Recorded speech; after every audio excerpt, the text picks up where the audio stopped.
पंजाब में इस समय जो सबसे बड़ा इशू बना हुआ है वो दलित राजनीति को लेकर लगातार गरमाया हुआ है। चरणजीत चन्नी के इस बयान के बाद सियासत जो है लगातार गरमाती जा रही है। आज हम बात करेंगे कि आखिर पंजाब में किस तरीके के साथ दलित नेताओं का जो है दबदबा भी रहा है और बड़े ओहदों पर भी रहे हैं। शुरुआत तो हम चरणजीत चन्नी से ही करते हैं, जो पंजाब के मुख्यमंत्री रहे।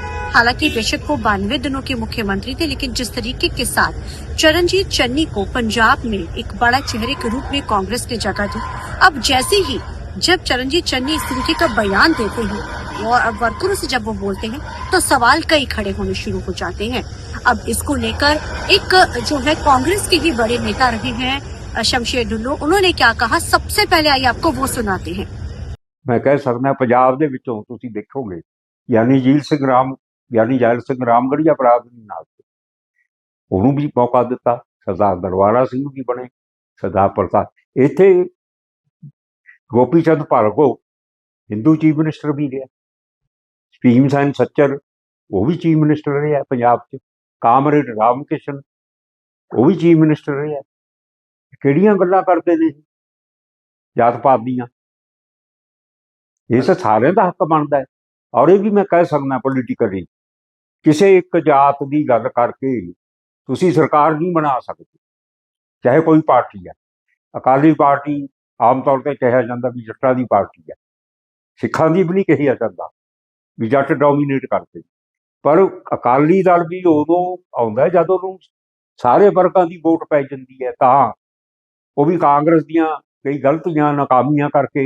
ਅੱਗੇ ਤਾਂ 2 ਪਾਰਟੀ ਸਿਸਟਮ ਸੀ ਇੱਥੇ ਹੈ ਜੀ, ਔਰ ਬੀਜੇਪੀ ਦਾ ਅਕਾਲੀ ਦਲ ਦਾ ਕੰਬੀਨੇਸ਼ਨ ਵੀ ਹੋ ਜਾਂਦਾ ਸੀ। ਹਿੰਦੂ ਪਾਰਟੀ ਬੀਜੇਪੀ ਕਿਹਾ ਜਾਂਦਾ ਹਿੰਦੂਆਂ ਦੀ ਪਾਰਟੀ ਹੈ।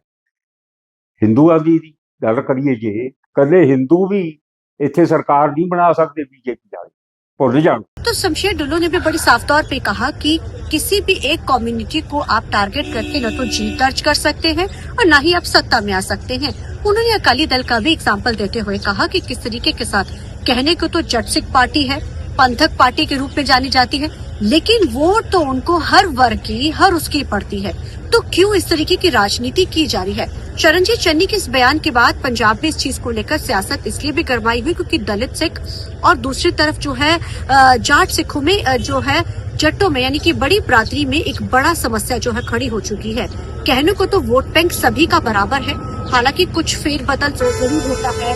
38 के करीब जो है वोट बैंक जो दलितों का भी है, लेकिन चरणजीत चन्नी के इस बयान के बाद एक बार फिर से सिर्फ इस चीज के ऊपर जो चर्चा होनी शुरू हो चुकी है कि वाकई पंजाब में ये चीज बहुत अहम है। हालांकि यही कांग्रेस पार्टी के सभी बड़े लीडर ये बात कहते नजर आ रहे हैं, चाहे वो राजा वड़िंग हो, कांग्रेस प्रधान है, वो लगातार ये बात कह रहे हैं कि वो किसी भी धर्म जात को वो नहीं, सभी उनके लिए बराबर है, चाहे वो दलित है, वो चाहे वो जट सिख है, सभी है, और सभी के साथ मिलकर ही जो है सरकार बनाई जा सकती है। अब ऐसे में बड़े ओहदों को लेकर चरणजीत चन्नी ने बयान तो दिया है, अब इसको लेकर राजा वड़िंग भी अलग अलग प्लेटफॉर्म्स पे अलग अलग तरीके की बयानबाजियां दे रहे हैं। वो कहते हैं कि किसी के एक के कहने से कुछ भी नहीं होगा, बल्कि यहाँ पे सभी को बराबर का हिस्सा दिया जाता है और सभी को बराबर रखा भी जाता है। अब बात करते हैं कि आखिर पंजाब में किस तरीके के साथ कौन कौन जो है किस किस बड़े ओहदों पर जो है दलित नेता रहे हैं। शुरुआत बेशक हमने चरणजीत चन्नी से की है, लेकिन मोहिंदर सिंह केपी वो राजनीतिक परिवार से है, दलित समुदाय के प्रभावशाली नेताओं में से वो जाने जाते हैं।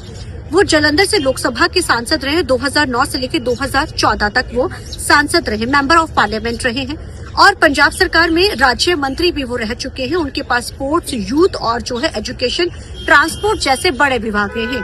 1992 से लेकर 1995 तक उनके पास ये कार्यभार रहा है। 3 बार के वो पंजाब के एमएलए हैं। 1985 में वो पहली बार एमएलए बनते हैं, 1992 में और 2002 में, और वो पंजाब प्रदेश कांग्रेस के अध्यक्ष भी रह चुके हैं। यानी अगर इस चीज पे गौर की जाए तो अब आप सोचिए कितने बड़े ओहदों पर रहे। 3 बार वो मंत्री रह चुके हैं, मेंबर पार्लियामेंट रह चुके हैं, और वो प्रदेश अध्यक्ष तक भी रह चुके हैं। जिस चरणजीत चन्नी ने ये सवाल खड़ा किया था, तो अब यहाँ पर ये भी जवाब आता है कि किस तरीके के साथ वो यहाँ पर रहे हैं। अब बात दूसरी जो करते हैं वो मास्टर गुरवंता सिंह का हम जिक्र यहाँ पर करेंगे। शुरुआती दौर में वो दलित नेता थे, दलित मूवमेंट में वो जुड़े रहे हैं, लेकिन 6 बार के वो पंजाब में असेंबली में वो जो है एमएलए चुने गए हैं। आप मायने रखता है 6 बार एमएलए चुने जाना, और उसके बाद पंजाब सरकार में वो कृषि संहिता अहम विभाग जो है उनके पास रहे। 1930 से लेकर 1970 का जो दौर था वो जो है मास्टर गुरवंता सिंह का रहा है। अब ऐसे में आप सोचिए कि ये भी एक बड़े दलित नेता और एक बड़ी मूवमेंट में इनका हिस्सा रहा है। सेठ किशन दास का भी हम जिक्र करेंगे। कहने को तो ये पुराना जो हम रिकॉर्ड आज आपके सामने लेकर आए हैं, 1937 में पंजाब की असेंबली में उन्होंने जीत दर्ज की थी और दलित आंदोलन में राजनीति में वो सक्रिय रहे। अब आप सोचिए कि ये बड़े वो नेता हैं जो बड़े बड़े ओहदों पर रहे हैं, और कई तो ऐसे भी नेता हैं जिन्होंने सेंटर में भी एक बड़ी बड़ी जो है राजनीति में एक बड़ी बड़ी जो है ओहदों पर रहे हैं। अब ऐसे में चरणजीत चन्नी के इस बयान के बाद कई तरीके के सवाल खड़े हो रहे हैं।